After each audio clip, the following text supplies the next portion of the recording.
Now, and I am going to talk about mainly my experience in the recent test, which I appeared on the 1st of February at RMIT in Melbourne.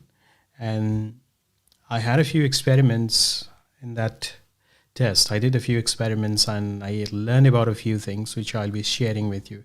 In the meantime, if you have any questions about anything I say here, you can ask me about them as well. And in addition to that, we'll also be practicing some reading questions.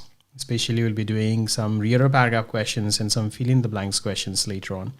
That we'll do in the second half of today's session. So for the first half will be about the experiments I did in the recent test and what I learned from them. And in the second half, we'll be talking about or we'll be practicing some reading questions.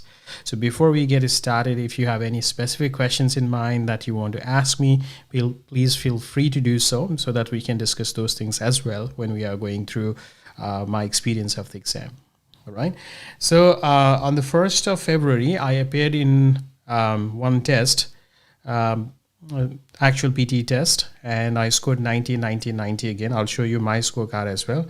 I hope I have my scorecard somewhere here. So I'll show you my scorecard just in a few minutes. And in this test, I did a few experiments, especially experiments based on some of the complaints I got from students about how some sections of the test are difficult and how they cannot manage to answer questions in some of these sections. So my intention was to find out what we could do about them, or if there are any tricks that we could apply. And I have learned a few things, of course, which I'll be sharing with all of you.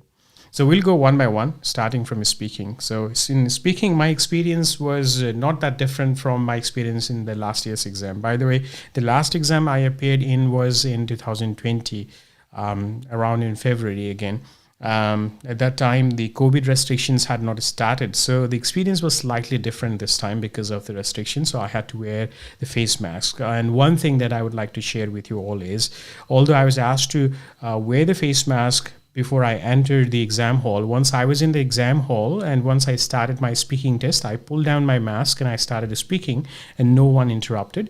So if you think that wearing face mask can muffle your voice and may compromise your score, in that case, it's better you pull down the mask. Okay, you just pull down the mask and start speaking. If they say anything, you can pull it up again, and if they don't say anything, it's okay, because what I know or what you know is when you're wearing the mask, then the voice gets muffled, and so especially if you have problems with the speaking and if your voice gets muffled, then that can be a problem in the test as well.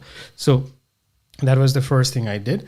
And in the introduction section this time, what I did was I just said that my name is Roman, and then I said that I'm doing this test just for the purpose of learning about the PT exam structure and so on. So this was just a random thing that came up when I was in the test halls, nothing that I had planned or anything. So I just said whatever I could remember, whatever I could do at that time. Introduction section in itself is not that important, by the way. As you all know, this is unscored section in your test. The only importance of introduction section is this is the time in which you are offering data to the computer system so that it can do its analysis of your voice more accurately. And so just say a few lines there. Then we started speaking section with read aloud. In the read aloud, this time I did not skip any words, unlike the last time, because that was not my intention this time. So I just read whatever was there, and I tried to read as clearly as possible. In repeat sentence, I did some experiments. Because this is one of those sections in the test where almost everyone struggles. Everyone has the same problem, that my short-term memory is not that good, and I often forget things. I often forget what I hear, even though I understand, and then I can't repeat. So what are the tricks? And perhaps most of you already know what tricks we can apply in repeat sentence, like just say the half of the sentence and focus more on fluency and pronunciation. But this time I went one step further. I did something additional as well. And that was, whenever the question was long, I simply went to the next question. I didn't do anything. There were two questions which are quite long. I understood it. I could repeat it as well, but I just didn't say anything. Why? Because I just wanted to see what would happen if I just skip the question in repeat sentence and if I do extremely well in other parts. That was the reason I did not skip any words in read aloud, because I wanted to make sure that in other sections I'm doing as well as possible so that I could skip 2 questions in repeat sentence and see how my score would be if I do that. And interestingly, nothing significant happened, because in speaking I still scored 90. Now, why do you think it was like that? Why do you think I still scored 90 in speaking despite skipping 2 questions of repeat sentence? I just went to next question without saying anything at all. I just clicked next and went to the next question. So why do you think it may have happened? And there is a reason which I have repeated many times. I'm also trying to find my scorecard here. So let me get that. In the meantime, when you are thinking about the reasons, I just stored my new scorecard somewhere here. So let me get that.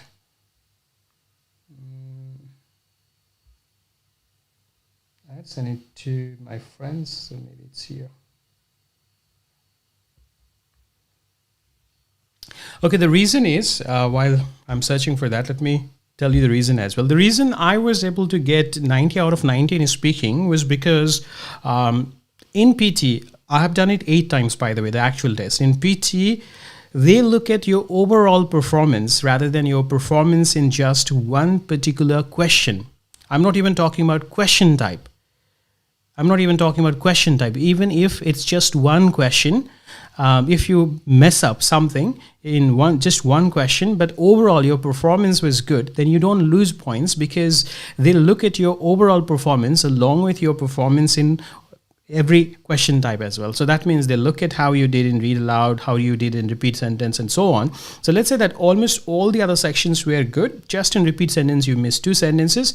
You can still expect to get good score. So what can be the strategy based on this? The strategy is, if you find repeat sentence question extremely difficult, I'm not saying skip the question on purpose. I did that because I was just experimenting. But in your case, I think that's not the luxury you have. You may not be able to experiment with your exam.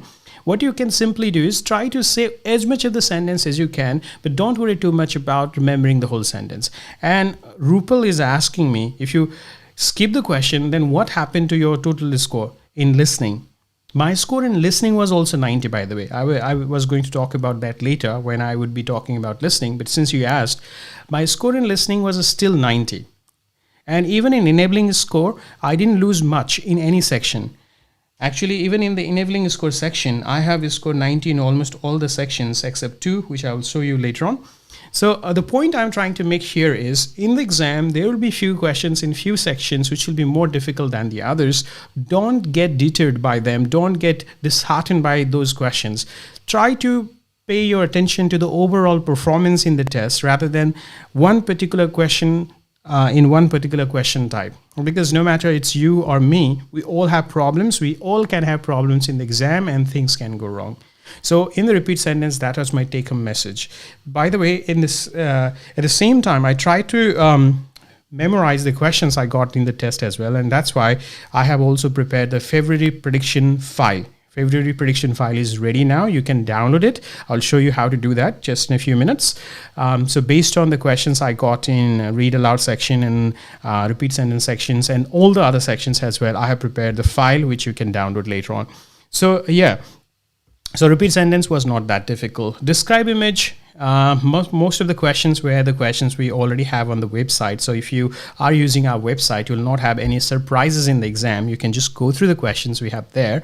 One question that I still remember is, if you guys can remember, there is one layout of a student apartment where there is a kitchen, there is a living room, there is a bedroom, and there is a toilet. So you just have to describe that one. I got the same one in my exam, and it was not that difficult. But the reason I'm mentioning that question type in particular is because it did not have any labels. It did not have any text. So if you get a question like that in describe image, something without any text, what you should do is just try to describe what you see on the image, which means you can simply say there is a living room, there is a bedroom, there is a kitchen. So I was just using this kind of simple language. I was not using any complicated language.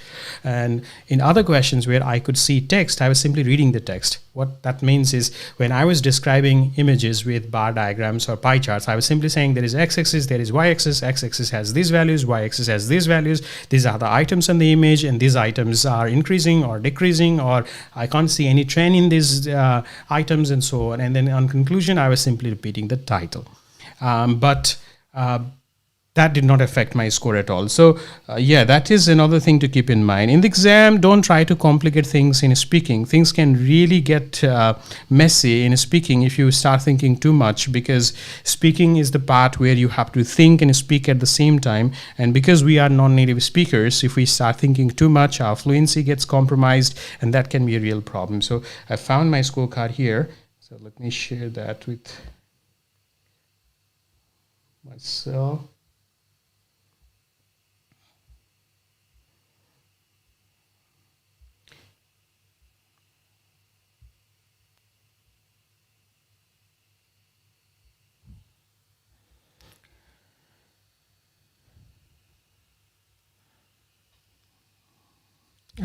So we have another question from one of our students here, Sanchita, and she's asking, so in such questions, let me pull this up a little bit.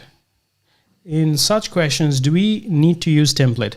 I always recommend using the template in your test, especially in speaking and writing, because it makes your job a lot easier. It's easier to speak without thinking too much about the sentence structure when you have a template. So I highly recommend doing that. Now, which template should you use? My template, other people's template, it doesn't matter much, by the way, because the score from content is quite low. It's not that significant. So just use any template that you find comfortable while speaking.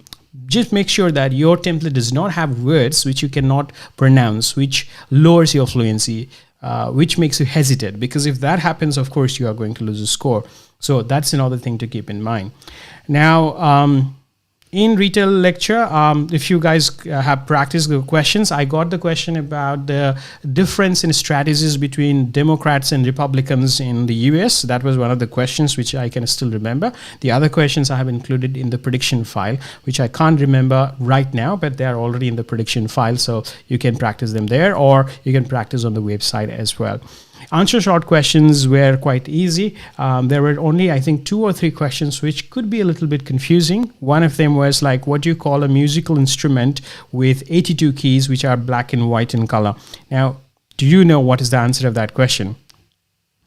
What do you call a musical instrument which has 82 keys which are black and white in color?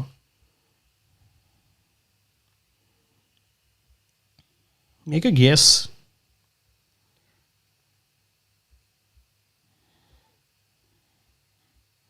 In the meantime, I'll show you my scorecard as well.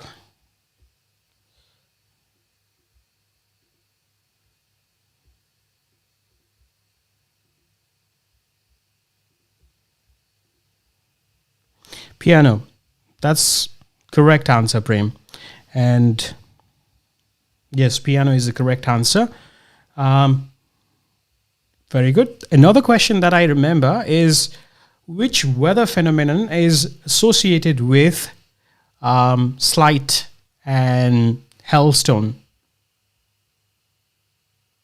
Make a guess. Which weather phenomenon is associated with sleet and hailstone?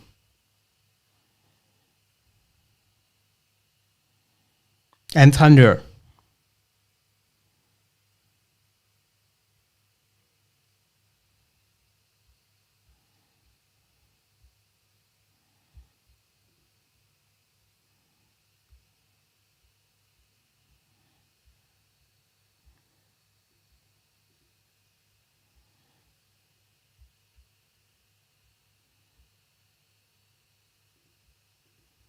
I guess you can see my scorecard from the recent test. So that's the score. Let me hide this thing so that you can see my enabling score as well.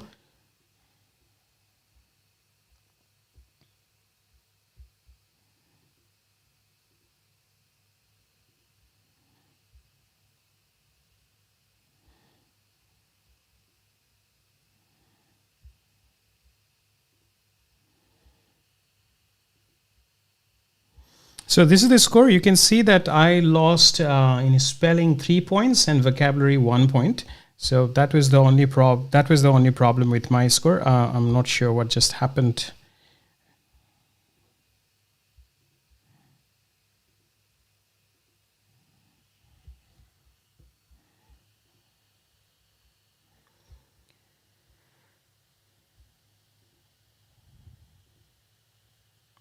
Yeah. So yeah, that's the score there.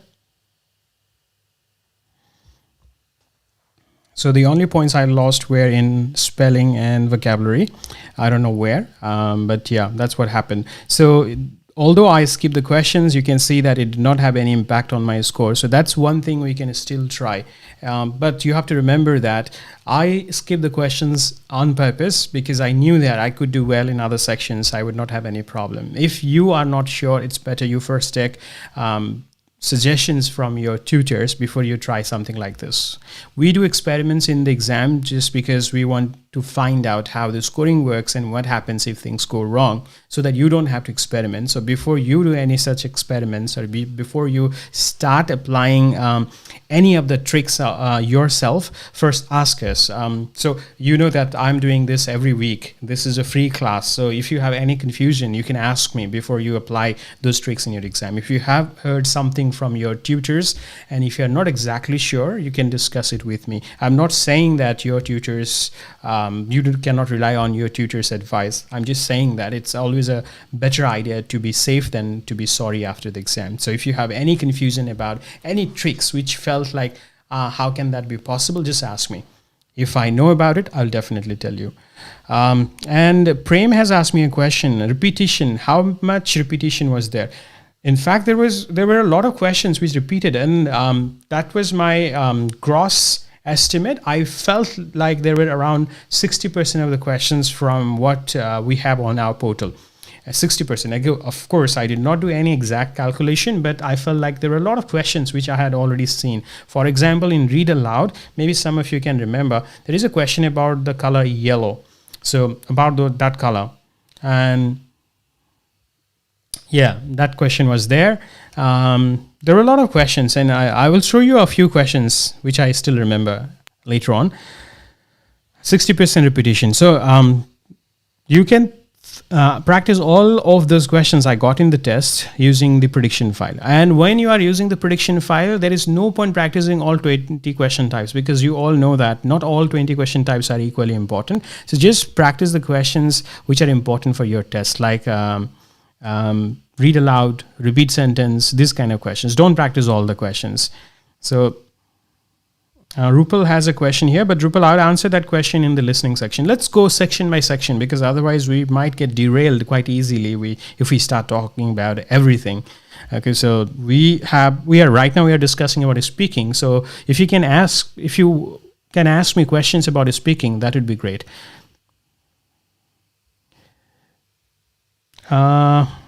So yeah, guys, whoever is asking question right now, let's go section by section. Let's talk about speaking first, then we'll talk about writing, and then we'll talk about reading, and then at the end we'll talk about listening, because that way it will be easier for everyone to follow.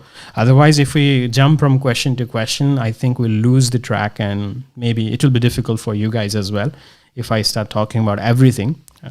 There are so many questions, and don't worry, we have this week, we have many more weeks to come in the future as well.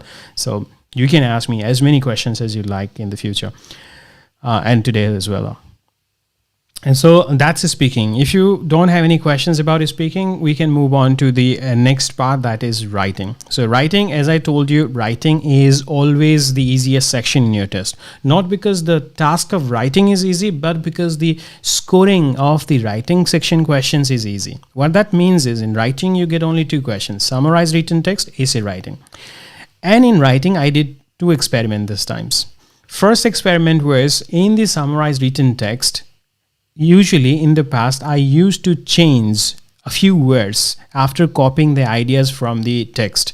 So what I used to do in the past, I would get 3 sentences, put those 3 sentences in the template that I give to my students, and then I would make a few changes, because my impression was if I copy everything, perhaps that will have some impact on my score.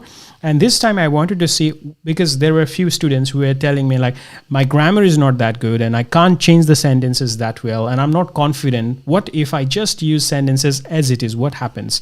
So of course, the only way to find that was to experiment that myself. So I did that in the test as well. I just copied the sentences as it is and did not change anything. Just made sure that there were no unintentional grammatical errors or accidental spelling errors. I just make sure of that. But otherwise, everything was same as in the passage. And again, you have already seen my scorecard. If you want to look at that one more time, I can show you. I think there's no point showing my scorecard all the time, because you already know that I keep appearing in the test. I keep getting 90. It has become something usual for me, which gives me a lot of confidence when I share my ideas with students, by the way. That is one of the reasons why I go to the test, because sometimes I feel like maybe maybe I'm not as up to date as I should be. This time it actually was the case, because the last exam was in February, then there was lockdown and this and that, and I didn't get a chance. I got busy with other things. I started my practice, so I couldn't do anything regarding PTE test, and that's why I was planning for this for a long time. So I did the test. So anyway, in summarized written text, that's what I did. I just copied the sentences as it is, did not change anything, and submitted it. I got 3 questions of summarized written text. All of them were repeated questions, and all of them you can find on our website. They are not in the prediction file because, as I said, summarized written text is not a very important question. So I didn't want to burden you with too many questions. By the way, I didn't answer the question that I asked you in short answer question. In short answer question, what is the weather phenomenon that consists of light and thunder and what is the other thing? Hailstone. That is rainstorm. So when there is rainstorm, these kind of things happen. Okay, there will be slide, there will be hailstone, there will be thunder, and so on. So the answer was rainstorm. And there is still one question here. What is the mic position for mask during speaking selection? Maybe you join later, I'm not sure. But what I did was, I was wearing the mask when I entered, but as soon as I started doing my introduction part, I just pulled down my mask and put it here, and I started speaking. That way I was not compromising anyone's safety as well, because there was more than 1.5 meters distance between each candidates. They were spacing out the candidates in that way. So the candidates were not that close to each other, which was a benefit for some students who get distracted by loud background noises. So that was a benefit for some of the students. And by the way, in my case also, in the background, there was one person who was almost shouting on the top of his lung, and that was a little bit distracting for me, but I ignored. So you can just pull down the mask a little bit and speak. And same speed, yes, that's quite important. As Nims is asking here, do we need to maintain the same speed throughout the speaking section? Yes, you, as much as possible, you should try to maintain the same speed, because your fluency is calculated as your average speed in speaking, and whatever pauses you have during your speaking, they're also calculated as average. So if you're speaking as inconsistent, then sometimes you'll be fast, sometimes you'll be slow, and that way the calculation will be inaccurate, and you may start losing your score in fluency. So if you have been having problem with your fluency, although you consider yourself a fluent speaker, you speak quite well, but in the exam you are getting low score in fluency, that can be one of the reasons if you keep changing your speed from one question to another question. Sanchita has a question here about pronunciation. Although we are already in writing section, I'm going back to speaking because there are a lot of questions I'm getting about speaking.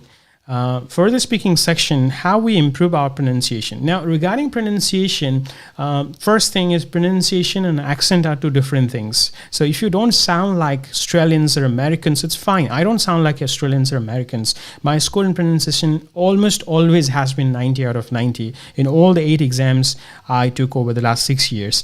The reason is I focus more on clarity of my pronunciation and make sure that I don't make some gross mistakes. Some some of us make in the exam. For example, I'm a native Nepali speaker, so there are certain sounds that are difficult for me to pronounce because of my language background. So I'm aware of those sounds, and whenever I'm saying those words, I become a little more conscious.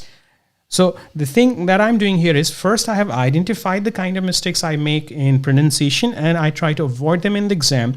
And in questions like describe image or retail lecture, I don't use those kind of words because I know I'm more likely to make mistakes when I say those kind of words. For example, most of you perhaps have noticed that Nepalese usually have problem with sh sound because we tend to confuse sh with s.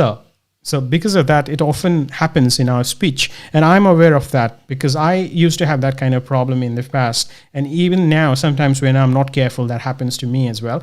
But as I said, I know about it. That's why I try to avoid it in the exam as much as possible. Now, different people who speak different native languages have different kind of problems with different sounds in English.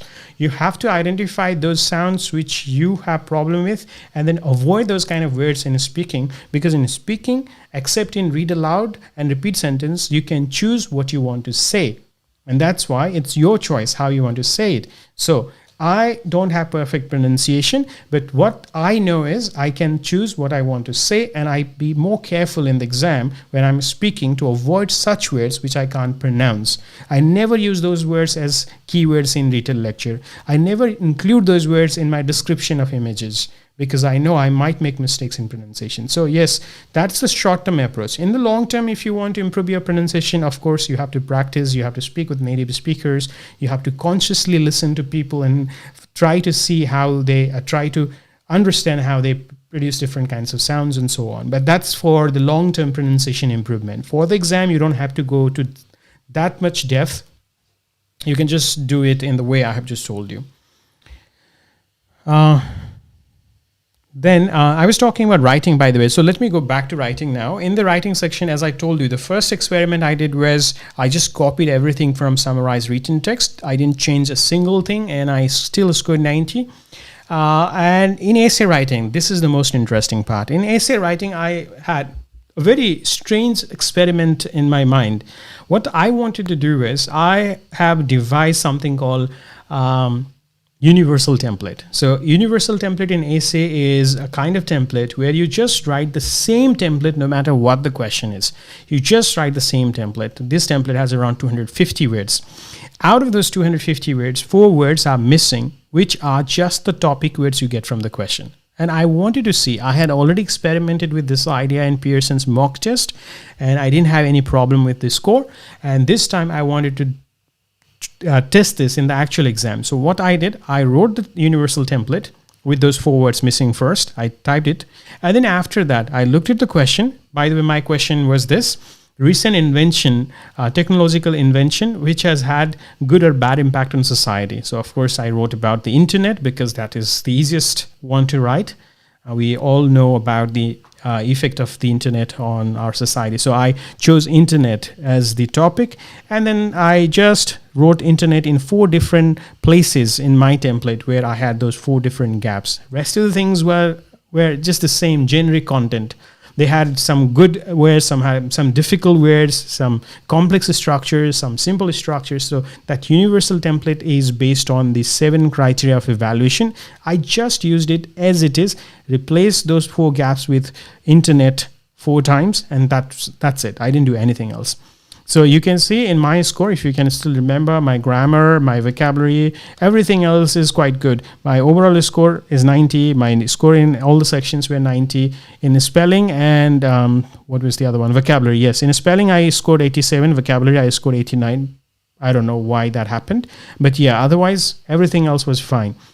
And enabling scores do not matter much for your test, by the way. So that was writing. So what is the main take-home message from that experiment?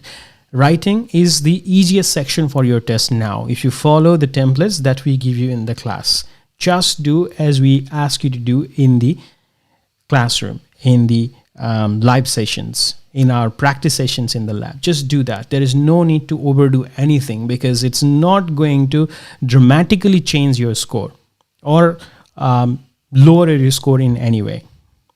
So that's the easiest way to answer. writing questions, 2 types of writing questions. Summarize written text, just copy 3 sentences as it is, no need to change anything.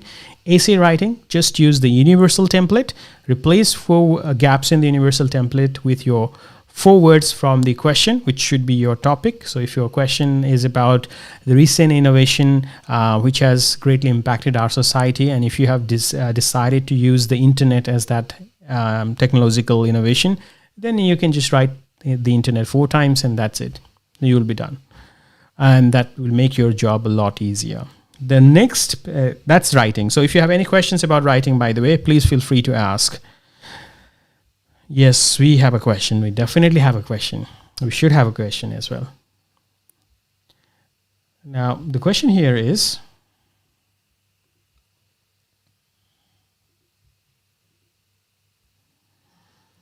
if we use universal template to score good in writing, which are the other sections we need to do better? So, of course, writing score mostly comes from write from dictation and reading and writing fill in the blanks. So universal template is just taking away the pressure of writing good essay or practicing essay writing so that you can spend that time on learning the strategies, skills required to do better in reading and writing fill in the blanks and write from dictation. That's something you have to do. If you look at the suggestions Pearson gives, or if you look at some of the suggestions you find on the internet, then they sound more like politically correct suggestions. Like people are writing it because they can't say anything otherwise. Otherwise, it may sound like you're trying to trick the system, which is not the right thing for you. Some people say that if you want to write good essay, you should be well read, you should learn to write different instructions and structures, you should properly answer the question, be relevant to the topic, and so on. All of these things are true, but not for PT. Because if it had been true, then I would not have got the score. At least I would have lost a few points from essay writing. At least my score would have been maybe 80, maybe 70 or something. But it was 90, means they did not deduct any score for using the universal template. So just use it if you have access to it. And I know that there are many other institutes as well where they provide students with the universal template, where you just memorize one long essay with a few words missing, which you complete by taking the words from the topic. So that's one thing that's good for all of us. Now I have another question, and this is actually a very common question. Many people have confusion about this. The question is, if someone is getting let's say good score in written discourse, but despite that getting low score in writing, what does that mean? So what that means is, first you have to remember that written discourse score is calculated only for essay writing, and essay itself carries only around 11 to 12 points out of 90 points you have in writing. So that means even if you write the best essay in the world, and even if you get, let's say, 87 written discourse, you are just getting 11 points. That means you still have 79 points to get from other question types. So if you are struggling in writing, but your written discourse score is quite good, that means you have to focus on other questions of writing, not an essay. There is no need to spend your time on essay writing, because that's not the culprit. That's not the one that is lowering your score. Most likely, and in case of most of the students, the question type which causes this problem is either write from dictation or reading and writing fill in the blanks. Reading and writing fill in the blanks is usually the reason, because it's quite difficult and confusing. Now we still have a question about speaking here, and the question is, what is the speed for speaking section for all question? Is same or different according to question? It should be same except in repeat sentence. In repeat sentence, copy the speaker. What that means is, if the speaker says there will not be any class tomorrow in the morning, then don't say there will not be any class tomorrow in the morning. Just try to copy the speaker. You have to say there will not be any class tomorrow in the morning, in the same way. So if the speaker is fast, you speak fast. If the speaker is slow, you speak slow. If the speaker takes 3 micro pauses, like there will not be any class tomorrow in the morning, so you can see there is one pause after any class, and then another pause after tomorrow, and a final pause after completing the sentence. Try to do the same thing. try to copy the speaker, because your answer is compared against the speaker's recording. And that's why if you copy, you get more points. That's a very simple trick. Just copy the speaker. And if you're not sure, get feedback. Ask your tutors, ask your teachers about how you are doing, and ask them if that's the right way to do or not. And we have another question. This is about summarize the spoken text. So I'll answer that question when we reach listening part. So guys, this is about writing and speaking. My experiments, there were 3 experiments in speaking and writing. The first was in repeat sentence, where I skipped 2 long sentences, but I did extremely well in other question types of speaking, because of which my score stayed 90 in speaking and 90 in listening as well. And then in writing part, while doing summarized written text, I just copied everything as it is and put it in my template. And in essay writing, I used universal template. My score was not affected at all. So those of you who are taking classes with us, you can now just do what we are asking you to do in the class without any doubt. And the others, you can ask your tutors in your institutes to provide you with something similar, so that your task in the exam gets easier, so that you can focus on other more difficult tasks. Then comes reading. In reading, my strategy is always same. That is, in reading, I don't pay much attention to multiple choice questions. And this time also, I didn't do anything special for multiple choice questions. I read the question first, went through the option, went to the passage, tried to answer the question as quickly as I could, and didn't spend too much time for both types of multiple choice questions. Multiple right answer as well as single right answers. Now in the class, for multiple right answers, I tell my students to select only one option. But in my exam, I usually select 2 or 3 options, because the only reason is because I'm confident, because I don't feel confused in the exam. That's why. But my suggestion for those of you who feel confused after picking one option, do not pick more than one option, because it will only waste your time, but will not increase your score much. Roshan is asking me a question about write from dictation, but as I said, please let's do those questions in the listening section. Right now I'm talking about reading, so let's focus on reading. Low in reading and listening. Okay, now Herman has a question here, and her problem is she's getting low score in reading and listening. Please help me where to focus to improve them. Now low means how low? That's another question. So please write in the comments how much score you are getting, but how much score you want to get, so that I can tell you the right thing. Because if you are targeting 79, and let's say if you are getting 72, you need different kinds of strategies compared to someone who is trying to get 50. So that's another thing. If you are asking me any questions about your personal circumstances, please include your score target and how much you are scoring right now, because that way it becomes easier for me to analyze your situation. Then there is another question.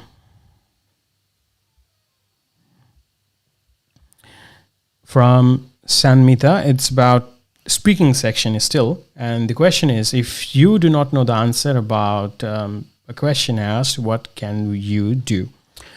So what you can do is simply repeat the question as it is. So if the question is, what do you call a musical instrument with 82 keys? Then you can simply say the musical instrument with 82 keys is called, and then click next. Is it going to change your score? Not much, but that's one strategy you can try. Harman now has her score as well, so let me look at that. 56 marks in reading, and target is 8. So if you are looking for 8, that means 79, and if you are scoring 56 right now, so you can see the gap is 23 points there. So 23 points means now you have to think, how can someone get 23 points, extra 23 points in reading, especially if they are losing in both reading and listening at the same time. Now in listening, there are 2 question types which contribute to reading. Those 2 question types are highlight correct summary and highlight incorrect word. Highlight correct summary is not important, so let's ignore them. Highlight incorrect words is slightly more important. It can contribute around 8 to 10 points. So first thing you should do is make sure that you can deal with all kinds of speed and all kinds of accents in highlight incorrect words, so that you can ensure your 8 points from highlight incorrect words. If you get 8 points out of 8 points in highlight incorrect words, you can see you still have around 15 points to get. Now you have to think, where can I get those 15 points from for reading part? Especially people lose a score in reading and writing fill in the blanks. That's one place from where you can get more points. Second is fill in the blanks questions, which contributes around 15 points towards your total score. So that's another question type from which you can gain more points. And then lastly, you should focus on fill in the blanks questions, drag and drop type. From that you can, sorry, I have already told you about that. 15 points from there and 23 points from fill in the blanks, reading and writing, drop down type. So total, if you focus on these questions, you may see some changes in your score. And if you need more specific advice regarding your score, the best way to ask for advice is to let your tutors look at your performance, how you answer questions, and then ask for feedback, like, am I doing it in the right way? Even if you are the best player in the field, you still need a coach, because your skills need a little bit of nurturing. Sometimes you have the potential, but you don't know how to use that potential, and that's where your tutors come in play. They can look at the way you do things and then provide you with the assistance you require, and that's what we try to do in our labs, by the way.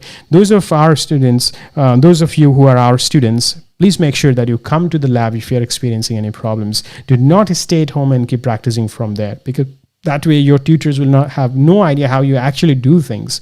Sometimes even if you guess, your answer can be right, but that cannot be guaranteed in the exam. So you have to do it in front of your tutor so that they can see whether you are properly answering the question or not, and in which question you are mostly making mistakes. So mock mini test, that is another way of finding out quickly what could be your problem in a specific section. So for students like Herman, who is struggling with reading his score, I would suggest first to do reading section, reading mock mini, so that I could look into her performance in reading section, and then I could tell her, I think your reading is good. Maybe you are losing a score from listening. Then I would ask her to do listening, and then I would again look at her score and I could do the same thing again. So that's something that can help students like you, Herman. So if you need that kind of help, let's speak about that. Get in touch with us, and we'll always be happy to help you in any way we can. Names has a question. Reading score always low, 62, 63, 64, but need to get 66. So again, you have to think about the question types I just mentioned. In reading, we get score from 9 different questions. 5 of those questions are in the reading section. One of them, read aloud, which is one of the most important questions for reading, is in the speaking section. And then summarize written text is in writing section, and highlight correct summary and highlight incorrect words are in listening section. So first thing you have to think about is, am I losing a score in reading section proper, or am I losing a score from other sections which affect reading a score? That's the first thing you have to identify, so that you can focus your energy on the right part of the test, so that you don't waste your time practicing the things which you already know how to do. And another thing, guys, is if you are already doing things in the right way, there is no need to change your strategy. And sometimes you might be doing things in one way and your friends tell you to do things in another way. That doesn't mean that you are doing it wrong, because this is language. The same thing can be answered in hundreds of different ways. So maybe I'm teaching you to answer questions in certain ways. Maybe your tutors are teaching you to answer questions in other ways in your institutes. It doesn't mean that I'm wrong or they are wrong. It's just we all have different ways of answering the questions. We all try to make your life a little bit easier by providing you the tips and strategies based on our experience. Whoever you like, follow that and do it in the right way. But you have to identify what your main problem is. So names, your score looks like this, and you have not been able to cross 65 means, again, all the questions that I mentioned could be the problem, but most often the problem is reading and writing fill in the blanks based on my experience with students' work. And Vamsi has a question here.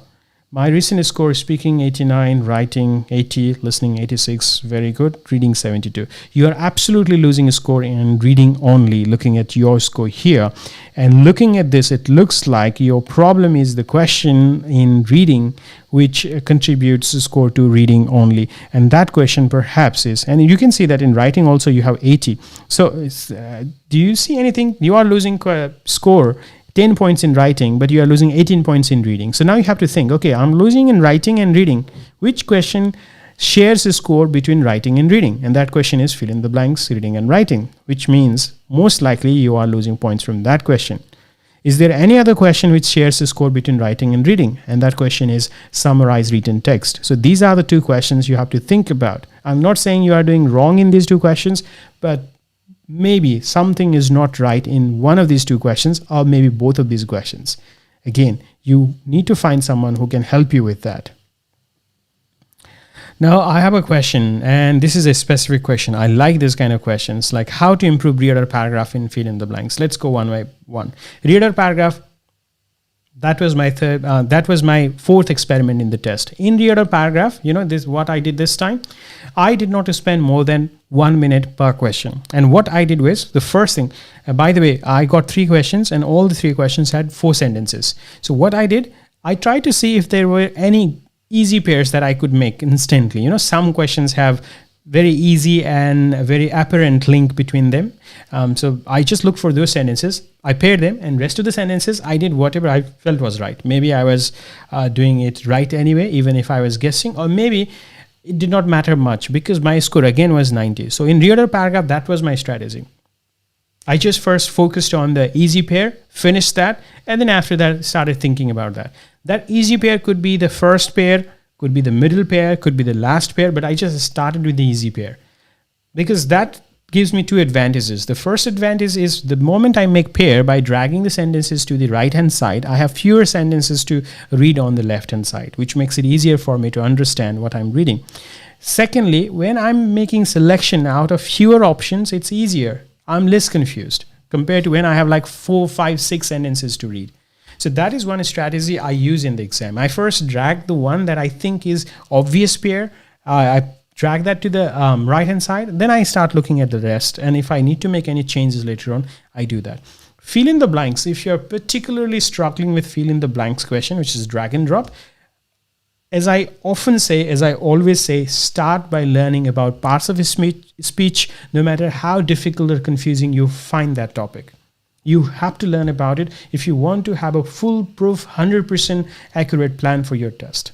What that means is, when you look at the gap, if you can't say whether noun is missing, verb is missing, adjective is missing, or adverb is missing, that means you may have problem in the test. You may get 90 out of 90, but maybe in the next test you might get only 70. Because without the knowledge of parts of speech, you cannot answer fill in the blanks question accurately all the time. Fill in the blanks, out of all the reading questions, personally, I feel 100% confident with fill in the blanks. I never feel confused about fill in the blank. So this is another thing, guys. I have been teaching for such a long time. That doesn't mean that there are not questions which confuse me. Yes, there are questions which sometimes confuse me. But I just know the strategy to tackle with my confusion, what I need to do. So fill in the blanks. Whenever I feel like there is a question which I think is confusing me, what I start doing is I look at the gap and I try to think, what am I looking for grammatically? I'm looking for a noun. I look at the options. How many nouns do I have there? Let's say 2. And then I put each one of them one by one, mentally, not actually by dragging them, but just I read them with each option one by one, and I go with the one that makes more sense. And it works all the time, 100% of the times. But in order to do this, you first have to have two pieces of knowledge, 2 things. And that is, you should be able to say what is missing by looking at the position of the gap in the sentence. If it's in the middle, if it's in the beginning, if it's at the end, what could be missing there? And then you should be able to identify the words in the option, like this is a noun, this is a verb, and so on. If you can do that, then you will not have a problem. So my suggestion, if you are struggling with fill in the blanks, learn about parts of speech. And if you are one of the students enrolled in our course, you can learn about parts of speech in our study portal on the website.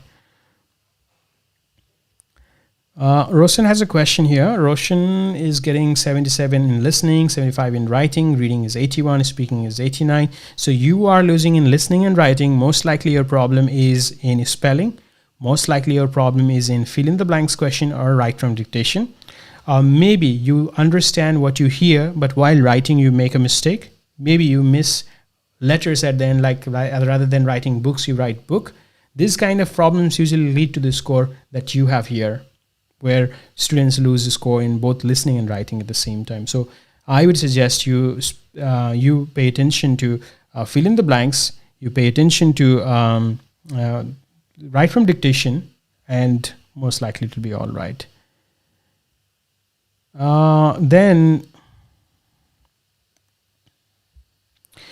Sanmita, how should you practice fill in the blanks? Okay, let me show you how to do. You guys know that fill in the blanks questions repeat in the test, right? A lot of questions repeat. First, even the questions repeat, do not completely rely on repetition, because all the questions repeat. There is no guarantee that you may get the question you practice, because some students get the questions they practice, some students do not. No one can actually predict what is going to happen in your test. So you should be prepared for both the situation. If the questions repeat, you should know the answers of those questions. If the questions do not repeat, then you should know how to answer those questions. So let me show you what is the best way to practice fill in the blanks question. So I'm going to share my screen with you. So if you're practicing fill in the blanks question, what is the best way? Let's see, let's find out. So we have designed this website in such a way that it uses the modern principles of learning, which we call active recall. Active recall is a method where you don't revise the content, but you try to actively recall the information you learned a while ago, so that your brain can do a little bit of exercise in remembering the answers of the question. So what that means is, in our practice exam question sets here, for example, rather than asking you to do 200 questions, we ask you to do just 10 questions at one time. Because if you try to do too many things at the same time, it usually overwhelms you and you may not feel like practicing much. So start small, break your difficult task into smaller tasks like this, which we have done here for you. Then start the question. Answer the question whatever way you can. You know that after answering every question, when you click next, you can see what your answers are, what the correct answers are. Finish it. Just go to the next question, finish all the 10 questions. And then what you have to do after that is more important. Just practicing these questions is not important. What you need to do after finishing the set is more important if you want to improve after your practice. Once you have gone through all the questions, once you have practiced all the questions, the last thing you should do is, let's first reach the last question. Until that time, I cannot show you what to do.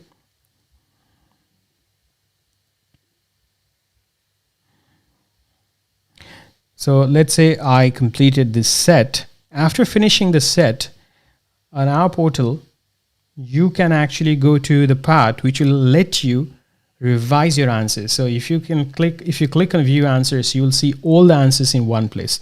So what you should do is compare your answer attempts from different time periods and see whether you are improving or not. That's very important for you to know whether you are still making the same kind of mistake, whether you are still picking the same wrong answer as the answerer, you now are doing things differently. So look at your answers now and try to see which are the correct answers. If possible, try to remember these answers as well.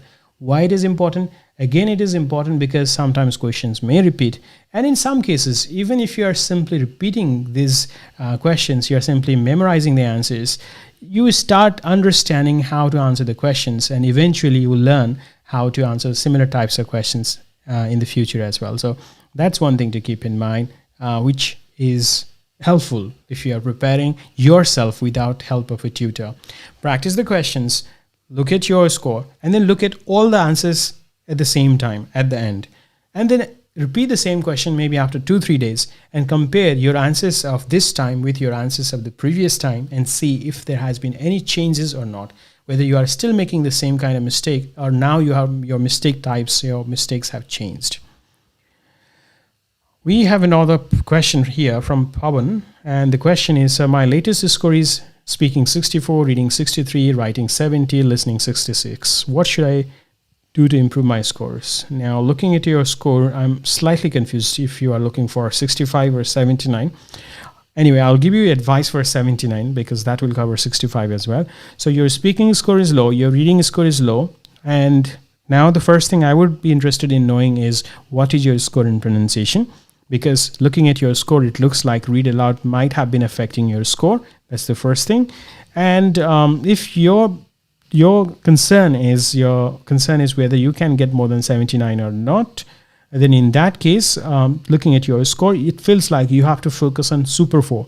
Super 4 of PTE means questions which are read aloud, repeat sentence, reading and writing fill in the blanks, and write from dictation. Anyone who is in this score range must work in these 4 questions, because looking at the score, it looks like you have not achieved the excellence required in these 4 question types for the targeted score of 79 and above. And the next question is, and I can see that you are saying you are looking for 65. In that case also, you still need to focus on those 4 question types. And there is another question you have here, which is, I also got problem to speak with mask. Give me some tips to use the microphone while wearing the mask in a speaking task. Now, I was doing my test, my last test, February 1st test in Melbourne RMIT. So I simply pulled down my mask when I was speaking, and nobody said anything. So try that. If they allow you to do that, if nobody interrupts, maybe you will get away with that. Because their spacing is quite good, maybe they will allow you to do that. So, or you can also go to RMIT, because at least I know that there nobody interrupted me when I was speaking with my mask down. And I don't know what other students were doing, because I didn't have a chance to look at them. But yeah, that's one thing you can do. Masks can compromise your voice quality, of course, because it muffles your voice. It makes it difficult for others to understand. So guys, that was about reading section. Moving on to the listening section. In listening section in particular, I did not do any experiments because I didn't have anything to test in listening section. We already have learned most of the things that we need to learn for listening section. Summarize spoken text. I just used the template with the key information from the recording. I just made sure that from every 2 sentences, I had at least 1 information. That is my trick. 2 sentences, 1 information, 2 sentences, 1 information, so that it is consistent and easier for me. And other important question is highlight incorrect words, where I just made sure that I was moving my mouse along with the speaker, and I also made sure that my reading speed was faster than the speaker's speaking speed, because that way, even if at any place I would get confused, I would have enough time to go back and follow the speaker. And in your highlight incorrect words, if at any time you feel like you are lost, you do not know where you are, just move to the next full stop and wait for the speaker. Because when speakers reach full stop, they take a break and then they move on. And that way it will be easier for you to track the speaker and then follow the speaker. And write from dictation, again, I did everything as you are supposed to do. I didn't do any experiment in write from dictation. I just answered it in the way we are supposed to answer. I didn't do any tricks. And there are some questions about write from dictation. For example, if I'm confused between book and books, should I use both or not, and so on. But that was something that we tested almost 3 years ago, and it has still been working. So you can do that. No problem with that. If you feel confused between 2 words and are not sure which one to use, just use the one, just use both of them, and the computer will only pick the one that is the correct one. Then I have another question here from Neems, and the question is, SST if use less content but higher contents from template will reduce the score. So I think the question here is, what happens if there is less content from the recording but more content from the template? This may affect your score in writing and listening both, depending on how many keywords you have grabbed from the recording. If let's say that you're supposed to, usually the idea is like if you hear 100 words, you're supposed to grab around 30 words, because as they say, your summary should be almost 1/3 of your actual content. That's the rough idea here. And that's why if you look at the word limit, for example, in summarized written text, it's 5 to 75 words. So let's look at 75. And if you look at the total number of words you get in the passage, usually it's 200 to 300 words. So they're asking you, we are giving you 200 to 300 words, and you have to write a summary, which is not more than 75. Means they're asking you to roughly write a summary, which is 1/3 of the total length of the actual text. And the same applies to summarized spoken text as well. If you can grab 1/3 of the content, it'll be all right. That's the reason why I tend to grab 1 sentence out of 2 sentences. Now you might be wondering, why don't you do 1 sentence out of 3 sentences? Because then it would be 1/3. The reason is because I know that sometimes I may not be able to write things quickly. I may forget to write things. I might be a little slow. So to be on the safe side, I just do 1 idea from 2 sentences as much as possible. Then Rupal has a question. Actually, Rupal had a question in the beginning as well. I asked to wait So let's see what the question is. If we double the words in write from dictation, maybe we'll get a score in writing, but is possible maybe we can lose marks in listening. Now, this is based on one experiment I did around 3 years ago, and then based on the experiences of other students who followed the same strategies over the last 3-4 years.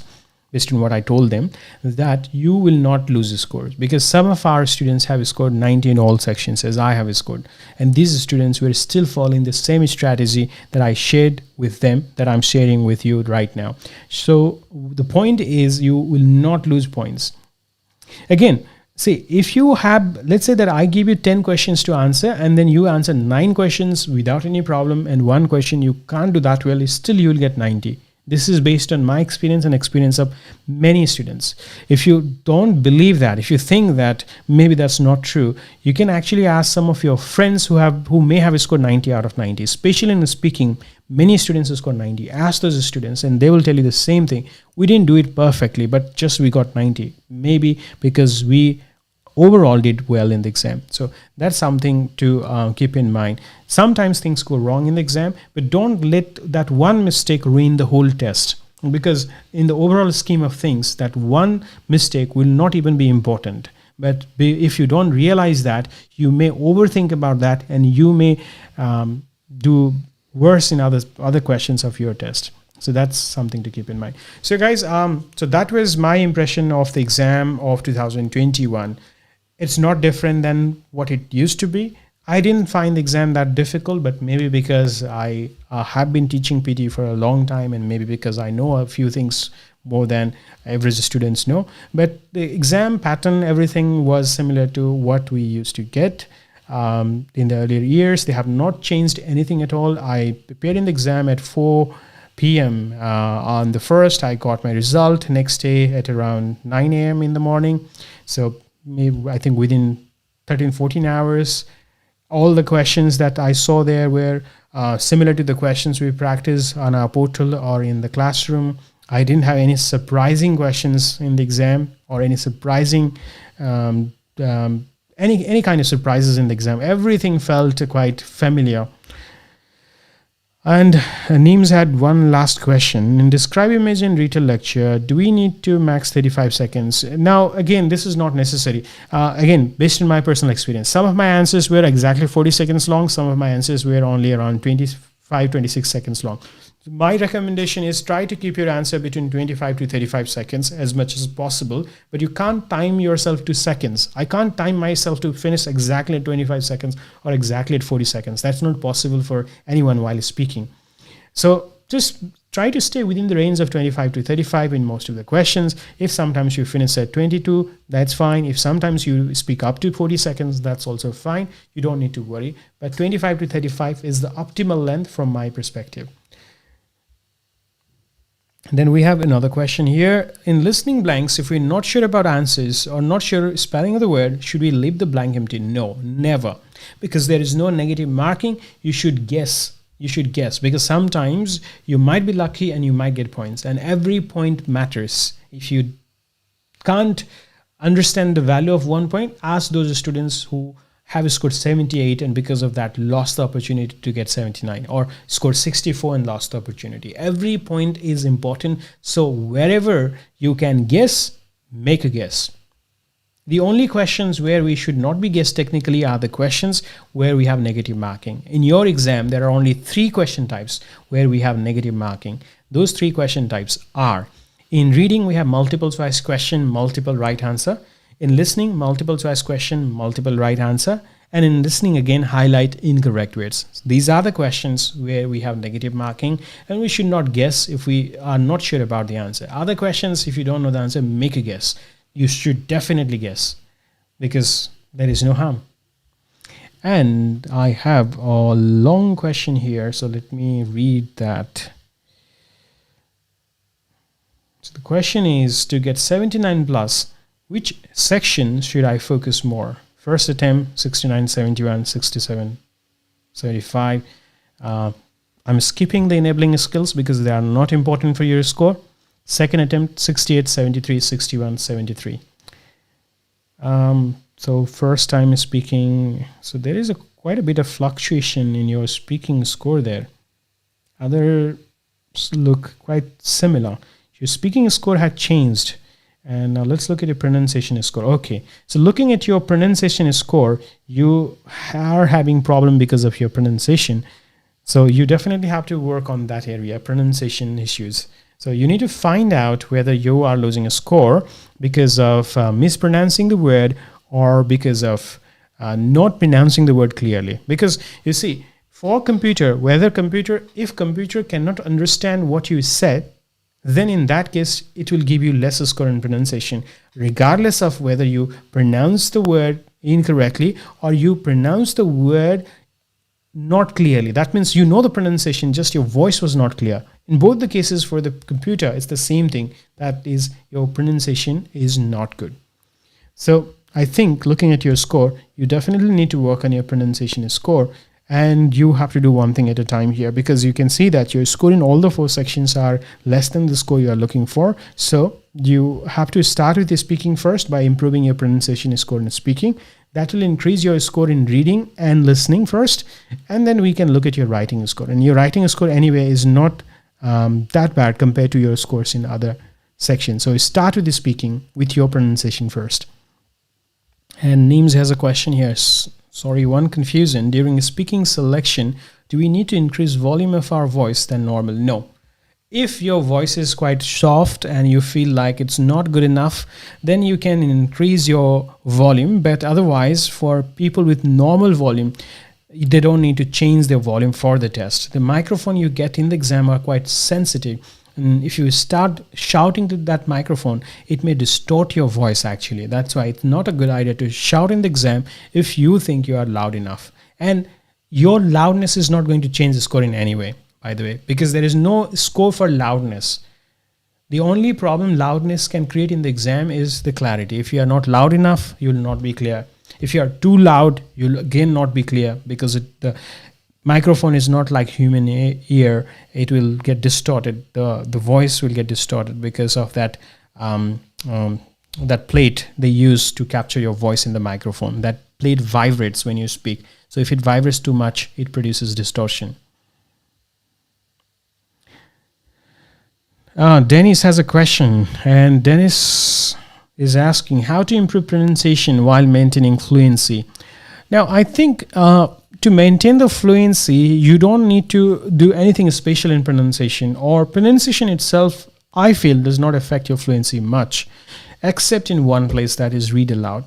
While doing read aloud, if you come across a word that you find difficult to pronounce, the best strategy is to decide before the actual recording starts. When you're just practicing, you have to decide whether you are going to guess the pronunciation of that word or you are going to skip that word. And that decision should be based on whether that's going to cause you stammer or not. Because, sometimes when words are difficult to pronounce, we start stammering. As an example, if I'm reading this question, for example, and let's say I don't know how to pronounce the word pronunciation, what am I likely to do in the exam? I might say something like, how to improve pronunciation. If I do like this, it will start affecting my fluency. So the thing you need to remember is what it is going to do to your overall flow. If you feel like it's going to compromise your flow and it's just 1 or 2 words, don't worry, just skip them. Don't worry. It's not going to affect your overall score, regardless of what other people may say, because I've again tested this and I can say with confidence that it doesn't affect your score at all. But if let's say that you are doing it again and again and again, then of course it may start affecting your score. So again, it depends on how often you are doing this. So I hope that answers your questions, Dennis. And Prem has a question here. How much the mock test from portal resembles the actual test in terms of scoring? We have tried our best to make it as close to the actual exam as possible. But honestly speaking, if you really want to find out what you may get in the test, you have to go to the test. Reason for that is Pearson uses a proprietary technology which they have not shared with anyone. What we are doing is we are just guessing. For example, I'm telling you that if you do repeat sentence, you get 23 in speaking and 23 in listening. That's not based on what Pearson has shared with us. That is based on my experience and my experiments. And I know it works most of the times because I've tried it. But if you ask me, do you know 100%? then I can't say with 100% confidence, because nobody knows that. Pearson has never shared that information with anyone. Whatever we are doing, we are just guessing based on our experiments, our experiences in the test, and so on. So that is the reason why I go to the test. I used to go to the test in every 6 to 8 months in the past. These days I can't do that because I'm busier, but still I'm trying my best to appear in the test at least once every year, so that I can see if there has been any significant changes in the test based on my performance. So yeah, the answer to your question is it's quite close to the actual scoring of the exam, and most often we have seen that students who get, let's say, 66 in our mock test tend to get somewhere between 63 to 69 in the test. I have seen plus minus 3 in the exam. And there is another question now. In write from dictation, should I write 10 or 10, and should I write percent or percent, and don't or do not? All of them are acceptable answers, and that is based on Pearson's advice, by the way.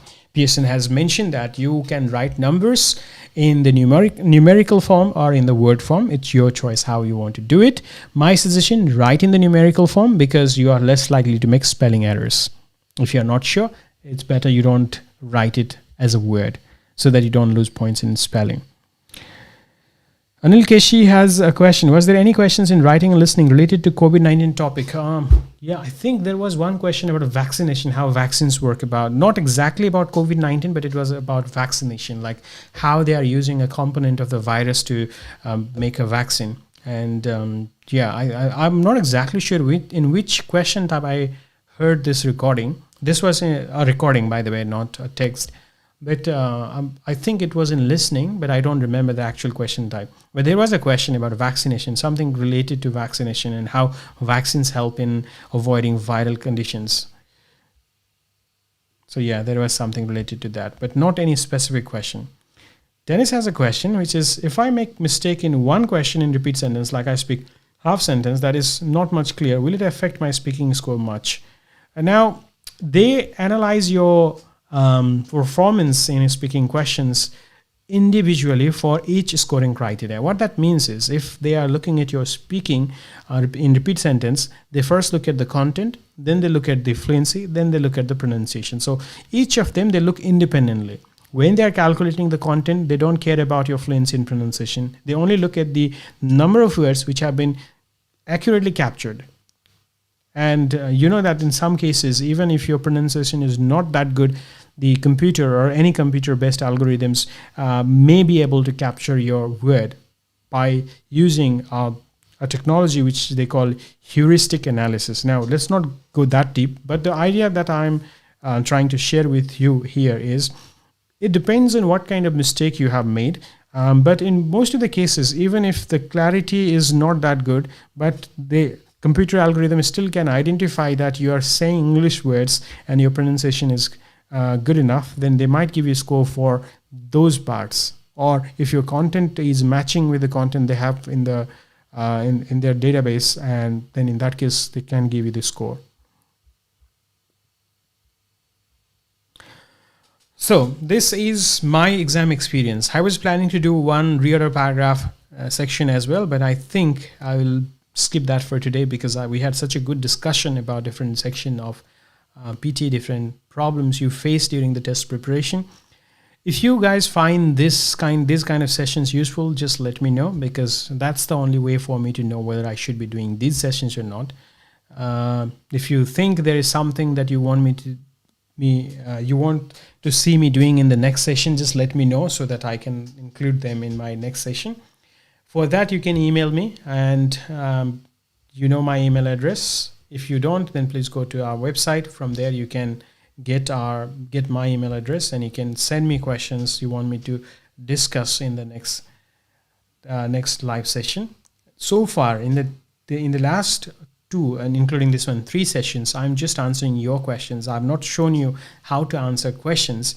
But if you are interested in that, let me know in the comments. If you are watching this on YouTube, write in the comments and let me know that you want to see these things in the next session. If you are watching this on Facebook, just write in the comments again. I'll read all of your comments and I'll try to include them in my next discussion. I'll try my best to include answers to your questions. And if you have any suggestions for me, if you find that anything that I did was not that useful, then freely let me know about that as well. There is nothing personal here. If you feel like I should be talking less about something, let me know. If you think I'm talking too fast, let me know. If you think I'm not speaking clearly, let me know. Anything you want me to consider, just let me know in the comments. That is something really valuable for me, because as much as you learn from what I say, I also learn from your feedback. In the last 15 years of teaching English, I have learned a lot of things from students like you, who have helped me in understanding the problems people face while learning a new language. This is a new language. This is a second language for all of us. And there are some specific areas where we all struggle. And the more information you share with me, the more I learn about you.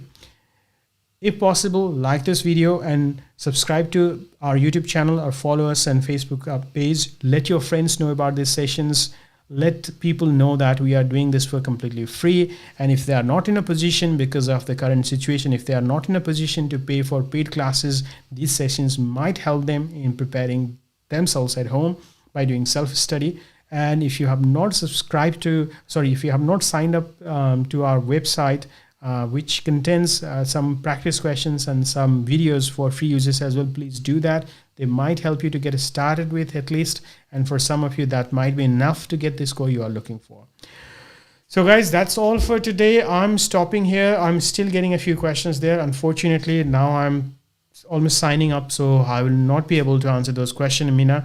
I'm sorry about that, but definitely in the next session, which will happen next Sunday if everything goes according to plan, next Sunday 7 p.m. and in that session I'll answer your question as well. So see you guys next week. Stay safe and best of luck if your exam is coming up. Thank you so much for staying with me for so long.